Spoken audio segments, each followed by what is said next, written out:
C'est une chose impressionnante que d'assister au lancement d'une navette spatiale. Une fusée brillante de la plus haute technologie s'élevant lentement selon une trajectoire parfaite. Des astronautes propulsés dans l'espace dans un grondement qui semble ébranler la Terre entière. Quelques secondes seulement et la fusée gigantesque n'est plus qu'un point sur l'horizon. Qui peut envisager un tel voyage? Quelles qualifications sont exigées pour obtenir ce passeport unique pour l'espace?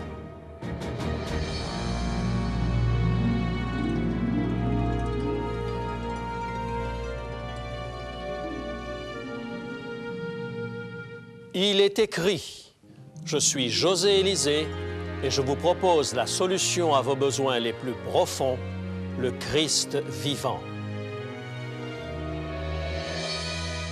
Le thème d'aujourd'hui, passeport pour le temps de la fin.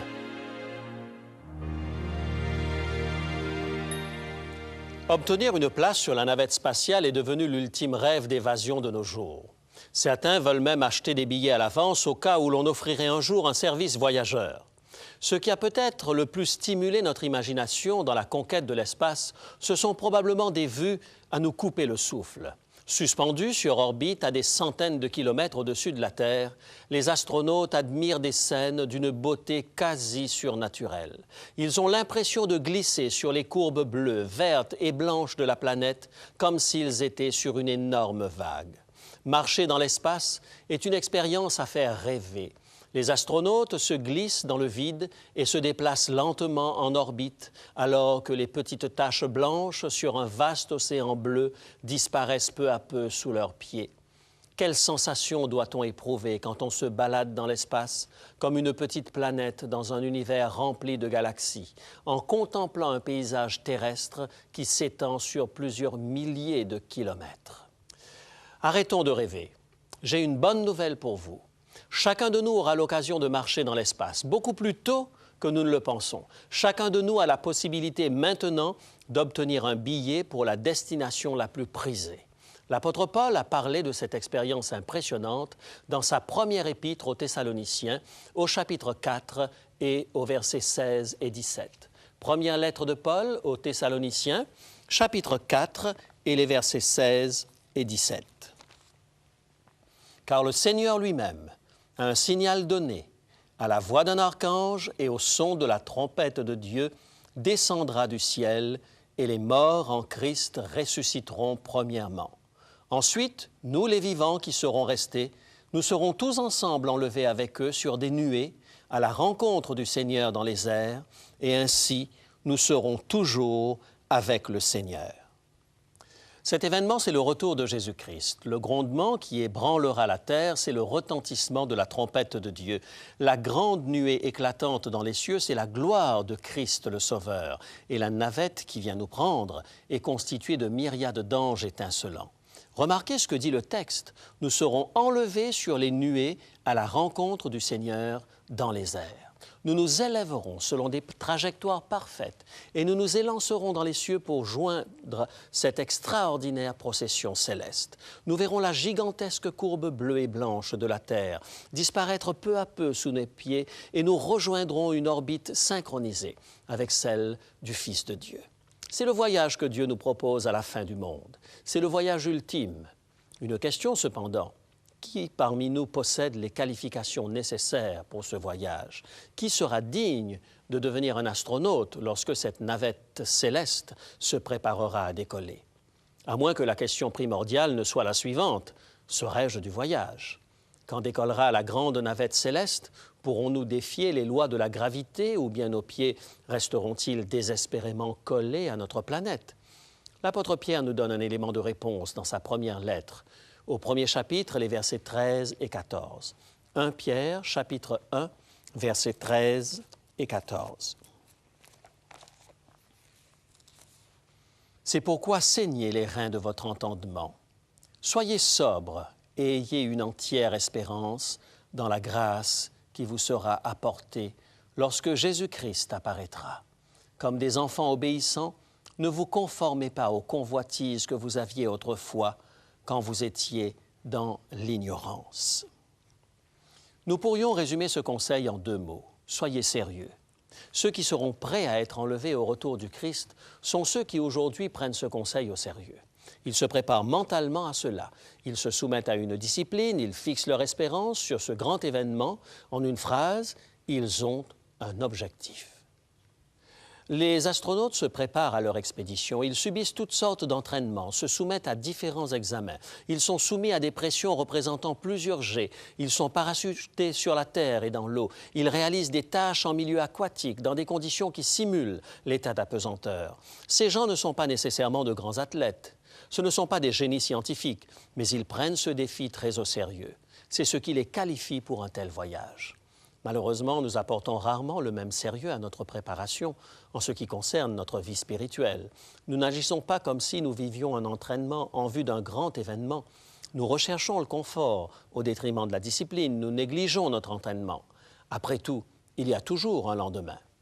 À l'époque où saint Augustin était un jeune homme aux mœurs dissolues, il adressa à Dieu cette prière spontanée. « Donne-moi la chasteté et la continence, mais pas maintenant. » Savez-vous pourquoi il est si facile de remettre à plus tard les choses que nous savons être bien?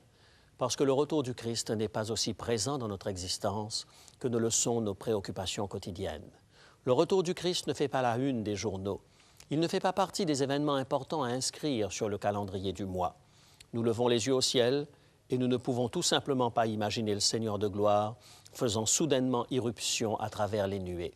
Il est difficile d'imaginer des milliers d'anges apparaissant au milieu du ciel, chantant les louanges de Dieu. Après tout, rien de semblable à cela ne s'est jamais produit de notre vivant. Vers 300 avant Jésus-Christ, un explorateur grec du nom de Pitthée entreprit un périple long et dangereux qui le conduisit jusqu'en Bretagne. Personne ne l'avait fait avant lui. À son retour, il rapporta à ses compatriotes qu'il avait vu des monceaux de glace géants flotter dans l'océan. On prit ces dires pour de l'affabulation. Les Grecs ne connaissaient que les eaux tièdes de la Méditerranée. Puis Pitthée commença vraiment à délirer aux yeux de ses contemporains. Il parla d'un pays où la mer elle-même était entièrement gelée et où le soleil ne se couchait jamais. Bien entendu, de telles choses étaient impossibles. Aujourd'hui, nous pouvons sourire devant l'ignorance géographique des Grecs des temps anciens. Mais réfléchissez un moment. Si vous aviez été un contemporain de Pitthée, vous auriez cru vous aussi qu'il avait perdu la boule. Après tout, comment l'océan peut-il geler? Comment est-il possible que le soleil ne se couche jamais? Bien sûr, aujourd'hui, nous connaissons l'existence des pôles et les régions du cercle arctique où le soleil ne se couche jamais en été. Maintenant, nous savons qu'il y a des endroits où des choses impossibles se produisent. Nous avons eu un avant-goût de la révélation biblique en regardant notre Terre à travers les yeux des astronautes. Qui aurait pu imaginer, il y a quelques décennies, que des êtres humains se baladeraient dans l'espace? Et qui aurait pu imaginer les images merveilleuses qu'ils nous ont transmises? Jeter un regard sur la Terre à partir de la navette spatiale nous fait penser, est-ce vraiment si improbable que le Créateur puisse un jour nous rendre visite, lui aussi? Mes amis, le retour du Christ sera un événement très réel, aussi réel que le fut la première venue du Christ, en un lieu et dans un temps très spécifique. Nous sommes déjà entrés dans le compte à rebours final. La navette céleste descendra bientôt pour prendre tous ceux qui sont prêts. Il est temps d'être sérieux et d'acquérir les qualifications pour le ciel. Voici encore une fois ce que l'apôtre Pierre écrit concernant les préparatifs pour le grand événement. Dans sa deuxième épître, le chapitre 3 et les versets 11, 12, 14, il parle d'un grand feu qui purifierait la terre. Puis il dit, 2 Pierre, chapitre 3, versets 11, 12 et 14, « Puisque donc toutes ces choses doivent se dissoudre, quelles ne devez-vous pas être par la sainteté de la conduite et par la piété, attendant et attend l'avènement du jour de Dieu, jour à cause duquel les cieux enflammés se dissoudront et les éléments embrasés se fondront. C'est pourquoi, bien-aimés, en attendant ces choses, appliquez-vous à être trouvés par lui sans tache et irrépréhensibles dans la paix. » Remarquez bien que dans cet appel à la sainteté pour la fin des temps, Pierre souligne « en attendant et attend l'avènement du jour de Dieu ». Je crois que c'est une caractéristique essentielle pour avoir le bon passeport. Les gens qui attendent le retour du Christ prendront cela au sérieux. Ils s'appliqueront à ces choses, tandis que ceux qui sont mal à l'aise à cette pensée tenteront de l'occulter de leur esprit. Le vapeur Central America avait quitté le port de New York et se dirigeait vers le canal de Panama lorsqu'on signala une voie d'eau. Un autre navire vit le signal de détresse et fonça à toute vapeur à son secours. Le capitaine du bateau de sauvetage envoya un message. « Quel est votre problème ?» La réponse revint. « Nous sommes en mauvaise posture et nous sombrons. Restez dans les parages jusqu'au matin. » Le capitaine du navire venu à la rescousse pouvait voir le navire s'incliner dans les eaux et répondit « Laissez-moi prendre vos passagers à bord maintenant. » Mais la nuit était tombée et le capitaine du Central America ne voulait pas prendre le risque de transférer ses passagers en pleine nuit. L'autre capitaine envoya un nouveau message insistant pour qu'un transfert soit organisé immédiatement, mais cela fut refusé. Il devait attendre à distance, dans la nuit sombre, à portée des lumières du Central America. Au bout d'une heure et demie, horrifiés, ils virent ces lumières disparaître dans les eaux. Le bateau avait sombré avec son équipage. En Jésus-Christ, le royaume des cieux s'est approché de notre planète condamnée. Et Dieu veut que nous soyons dans ce royaume maintenant. Il veut que nous soyons sur un terrain solide lorsque ce monde tel que nous le connaissons sera détruit. Il veut que nous soyons prêts lorsque le royaume des cieux deviendra une réalité visible. Mais plusieurs attendent encore des temps meilleurs, un temps plus propice pour être secourus. Peut-être au petit matin, peut-être demain. Ils ne se rendent pas compte que leur bateau est en train de sombrer. Il nous faut répondre dès maintenant. Alors que Dieu nous envoie des messages pressants, Dieu nous a laissé des indications précises concernant les temps de la fin. Y prenons-nous garde? Demain peut être notre pire ennemi. Remettre à demain nous fait courir le risque de rater le départ de la navette spatiale divine. Considérez ces centaines de techniciens chargés de suivre la rentrée dans l'atmosphère de la navette spatiale. Ils suivent la trajectoire de la navette avec une attention soutenue. Chacun est absorbé par sa tâche. Tous veulent s'assurer que l'engin suive la bonne trajectoire jusqu'au centre spatial Kennedy ou la base Edwards en Californie. La vue de cette navette filant à travers l'atmosphère est à couper le souffle. Cet engin blanc aérodynamique est revenu d'un voyage périlleux. Il a navigué au-delà de notre planète. C'est le rappel tangible qu'il existe d'autres mondes, des espaces sans fin. Au fur et à mesure que la navette se rapproche, la tension augmente. C'est comme si tout le personnel de contrôle de la mission retenait son souffle. Tout le monde prie pour un atterrissage parfait. Puis, lorsqu'elle atterrit parfaitement, juste à l'endroit prévu, les applaudissements crépitent. C'est un moment de triomphe, un moment où nous savons que l'exploration de l'espace n'est plus un rêve, mais une réalité. Ces personnes du poste de contrôle de la mission et toute l'équipe étaient-elles prêtes pour le retour de la navette? Assurément. Elles avaient consacré une bonne partie de leur vie à préparer un tel événement. Elles avaient tant investi dans ce projet. Elles étaient déterminées à accueillir le retour de leurs amis. Plus que toute autre chose, cela constitue l'élément clé pour avoir le bon passeport au retour du Christ.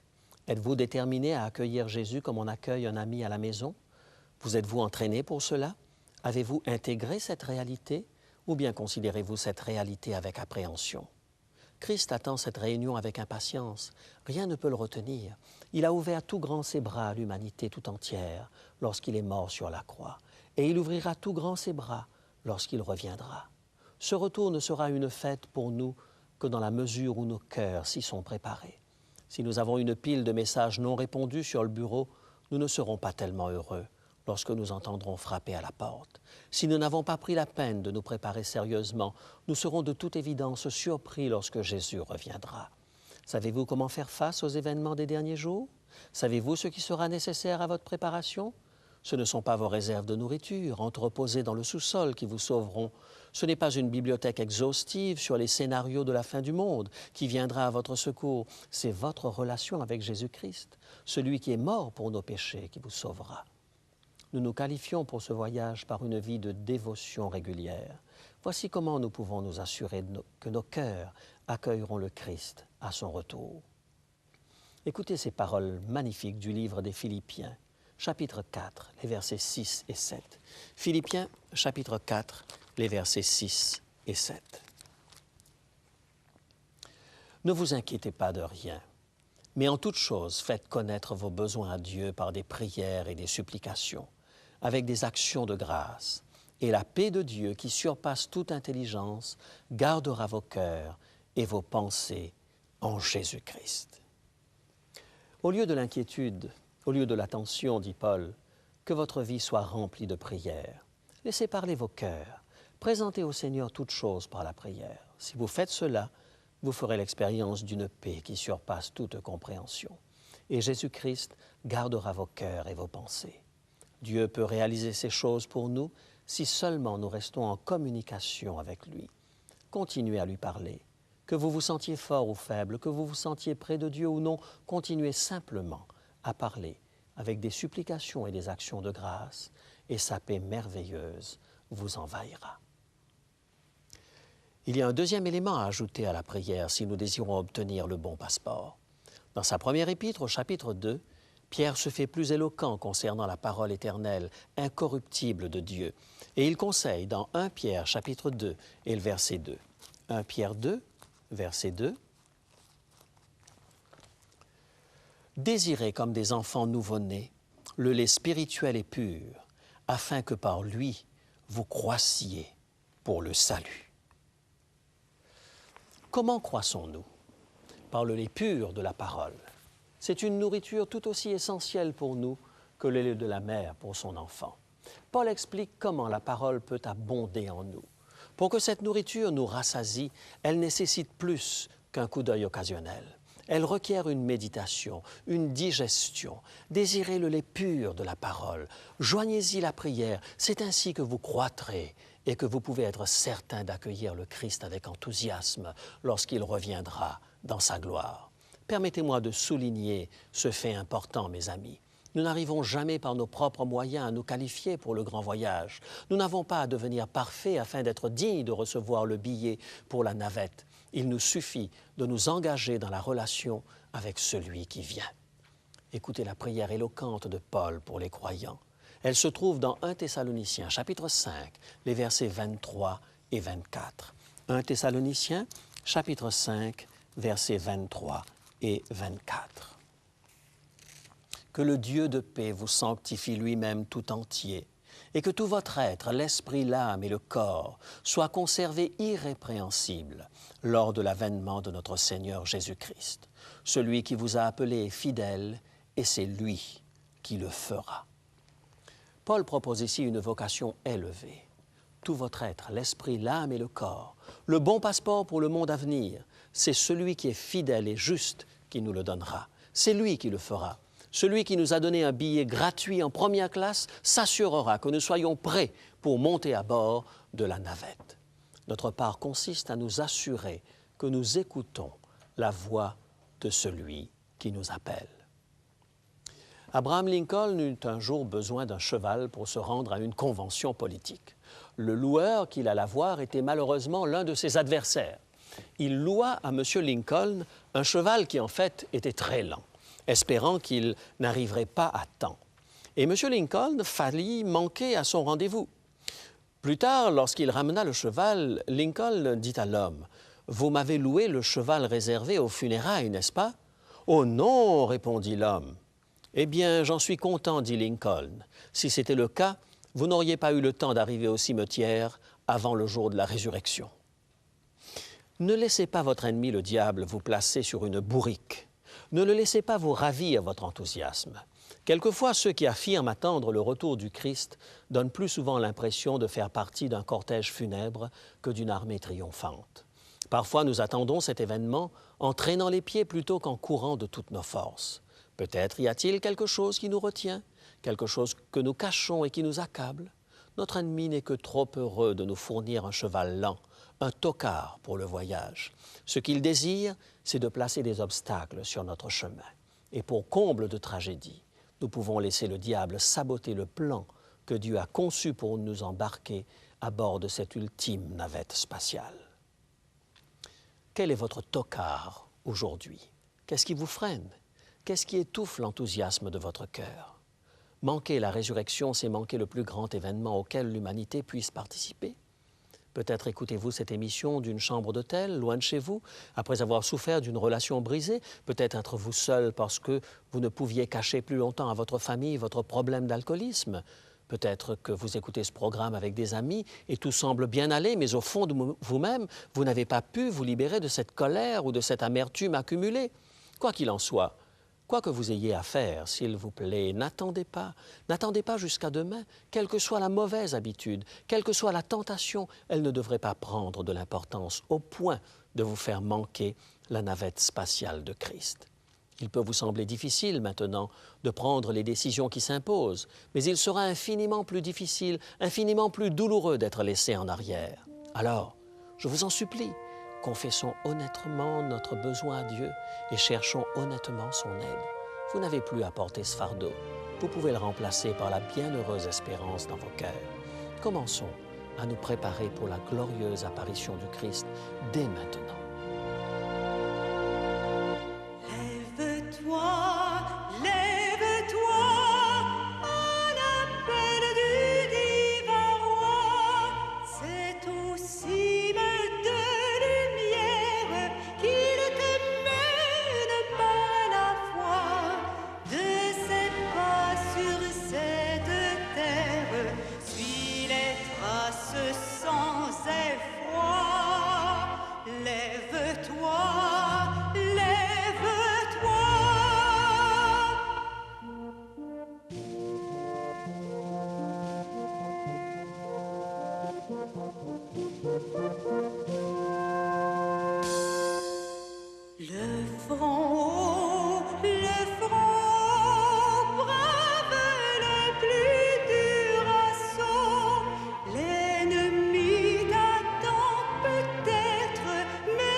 Désirez-vous que nous prions ensemble?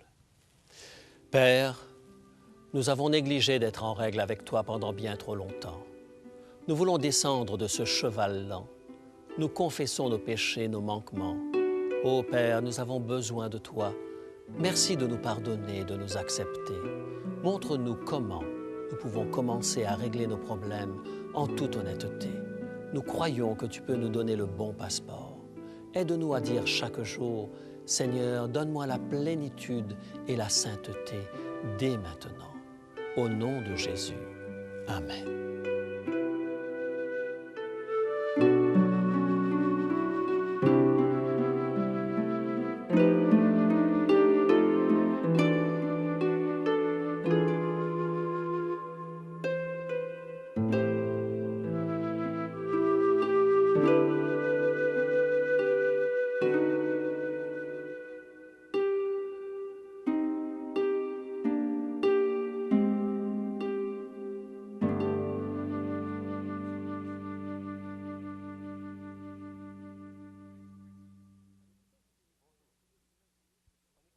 Bonjour. En écoutant cette émission, j'essayais d'imaginer ce que pourrait être cet événement grandiose, le retour de Jésus. Je vous avoue, ça dépasse mon imagination. J'ai bien quelques images mentales qui me viennent à l'esprit, mais je crois qu'elles viennent tout juste de mes livres d'enfance sur les belles histoires de la Bible. Et le vrai retour de Jésus, ça sera bien plus beau et bien plus impressionnant. Il y a une chose que je sais, c'est que rencontrer Jésus face à face, et Dieu le Père, et l'Esprit Saint, et les anges, ça va être extraordinaire. Pour le reste, on verra. On ne risque pas d'être déçus. En fait, vivre dans la perspective de la venue du Christ, ça change complètement notre présent. Les priorités sont remises à leur place et on vit dans l'espérance. Vivre dans l'espérance, c'est justement le titre du livre que je vous propose aujourd'hui. Voilà une étude biblique complète et fidèle sur le sujet du retour du Christ et des événements qui s'y rattachent. Pas d'élucubration ni de théorie fantaisiste, rien que le texte biblique commenté et expliqué. Ce livre est aussi une invitation à vivre pleinement, dès aujourd'hui, en harmonie avec le Christ et dans la perspective du royaume qui vient. J'ai le plaisir de vous proposer cet ouvrage au prix de 15 $. Vous pouvez dès maintenant en commander un exemplaire en nous écrivant ou en nous téléphonant. Je vous rappelle encore que le texte intégral de toutes nos émissions, y compris celle de ce matin, est disponible si vous en faites la demande pour seulement 3 $. Et si vous préférez réécouter José Élysée sur cassette audio ou regarder à nouveau le programme sur cassette vidéo, vous pouvez les obtenir en nous écrivant ou en nous téléphonant. Nos coordonnées vont maintenant vous être rappelées. Notre équipe de téléphonistes attend vos appels et vous feront bon accueil. Quant à moi, je vous souhaite bonne lecture, une semaine pleine de l'espérance d'en haut, et je vous retrouve la semaine prochaine. À bientôt. Pour demander l'offre du jour, composez maintenant le 514-729-3515 pour la région de Montréal ou utilisez notre ligne sans frais 1-866-729-3515 si vous êtes de l'extérieur de Montréal. Il est possible que toutes nos lignes soient occupées au moment de votre appel. Composez à nouveau. Nos téléphonistes sont à votre écoute jusqu'à 10 heures ce matin. Mentionnez clairement le titre de l'offre demandée et parlez lentement afin que nous puissions bien noter vos noms et adresses. Je vous rappelle que vous pouvez vous procurer pour une somme modique les cassettes audio et vidéo de nos émissions ainsi que le texte du jour. Si vous préférez, vous pouvez nous écrire à l'adresse qui apparaît sur votre écran. Il est écrit Case postale 99, succursale Rosemont, Montréal, Québec, H1X 3B6. Nous attendons vos appels. Composez maintenant le 1-866-729-3515.